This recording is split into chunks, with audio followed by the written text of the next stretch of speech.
पूरे भारत देश में, हिंदुस्तान में, आर्याव्रत में, भारत खंड में एक करंट टॉपिक इन दोनों चल रहा है।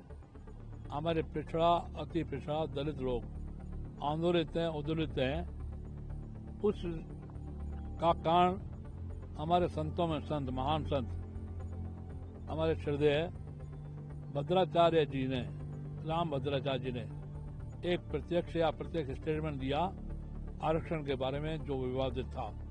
मैं उसको विवादित मानता हूँ। बाद में उन्होंने इस बारे में क्लियर किया, लेकिन वो क्लियरली बात की वो संतोषजनक नहीं है। उन्होंने आरक्षण का विरोध नहीं करना चाहिए, और मेरी मान्यता है कि किसी भी संत को, महंत को आरक्षण के विरोध में डायरेक्ट या इनडायरेक्ट कोई वक्तव्य, कोई स्टेटमेंट नहीं देना चाहिए। मैं दलितों से बहुत जुड़ा रहा हूँ। मेरी क्वालिटी रही, माननीय भैरव सिंह जी, स्वर्गीय महामहिम भैरव सिंह जी मानते थे कि रामगढ़ में मेरी कास्ट का एक भी वोट नहीं, रामगढ़, अलवर, मेवात, परंतु दलित समाज के भरोसे मैं 1 ने 2 ने 3 चुनाव जीता। ये बहुत बड़ी बात है। और मैं जुड़ा रहा हूँ भारतीय मजदूर संघ का प्रांतीय, राष्ट्रीय, अंतर्राष्ट्रीय पदाधिकारी रहा, विशेष रूप से private sector, textile, cement, engineering, fertiliser, chemical, cement, sugar इत्यादि इत्यादि, उन फेडरेशनों का अध्यक्ष रहा, राष्ट्रीय अध्यक्ष रहा, प्रांतीय रहा। उनमें ज़्यादातर मजदूर 80-90% दलित पिछड़ा समाज का ही था, इसलिए मैं उनसे जुड़ा रहा हूँ। और मैं संतों के चरणों में, सभी संतों के चरणों में, विशेष रूप से हमारे श्रद्धेय रामभद्राचार्य जी के चरणों में यह निवेदन कर रहा हूँ, विनम्र निवेदन कर रहा हूँ कि आगे से भविष्य में देश की, समाज की जो एकता है, सामाजिक समरसता है, हिंदू एकता है, सनातन धर्म की एकता को, उसको न तोड़ें और पूरे समाज को एक बना करके एक रस होकर चलें। अभी माननीय आदित्यनाथ जी ने जो नए नारे दिए हैं, हम एक रहेंगे, नेक रहेंगे, बटेंगे तो कटेंगे, ये नारा पूरे देश में माननीय मोदी सहित सब नेताओं ने लिया। ये देश के सामाजिक समरसता के लिए, हिंदू एकता के लिए, सनातन धर्म की एकता के लिए बहुत आवश्यक है। हमारे श्रीमान राहुल गांधी उर्फ पप्पू या उनके राष्ट्रीय अध्यक्ष श्रीमान मल्लिकार्जुन खड़गे ही काफ़ी है, जो सनातन धर्म का विरोध करते हैं, हिंदू धर्म का विरोध करते हैं, भगवा वस्त्र का विरोध करते हैं, भगवा झंडे का विरोध करते हैं, भगवा रंग से उनको चिढ़ है। वही काफ़ी है देश को तोड़ने के लिए।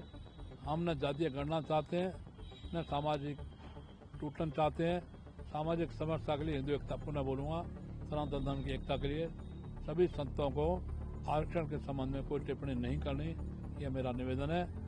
हम बाबा साहब आम्बेडकर का, जिन्होंने ये आरक्षण दिया, मैं विशेष रूप से सम्मान करता हूँ। उनकी जो बात थी वो सटीक थी, सही थी, जो महात्मा गांधी जी ने, पंडित जवाहरलाल नेहरू जी ने नहीं मानी।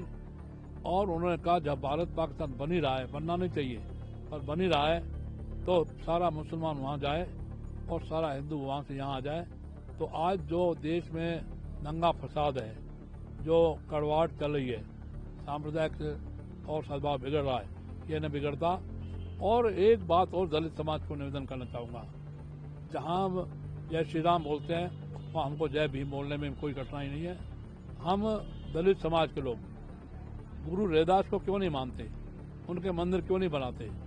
गुरु रैदास की विशेषता थी कि उनकी शिष्या हमारे मीरा, संत मीरा बनी, और राठौड़ वंश में बेटी और राणा परिवार में ब्याही, और उनके साथ में काशी तट पर गुरु रैदास के शिष्य और क्षत्रिय बने, ब्राह्मण बने, वैश्य बने, सभी जात बरादरी के लोग बने। मैं खुद उनके प्रति श्रद्धा रखता हूँ।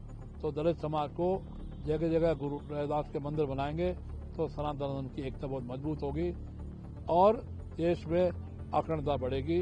पुनः हिंदू एकता, सनातन एकता के लिए मैं लड़ता रहा हूँ, संघर्ष करता रहा हूँ। मेवात में, मेवात से बाहर पूरे देश में हिंदू रक्षा, गौरक्षा के लिए, और आज भी कृत संकल्प हूँ और भारी संघर्ष करूँगा। अजमेर जाकर कृष्ण की दरगाह के, क्योंकि पहले शिव मंदिर था, उस शिव मंदिर को बनाने के लिए आंदोलन 10 तारीख के बाद कोई तारीख निश्चित करके मैं जाऊंगा।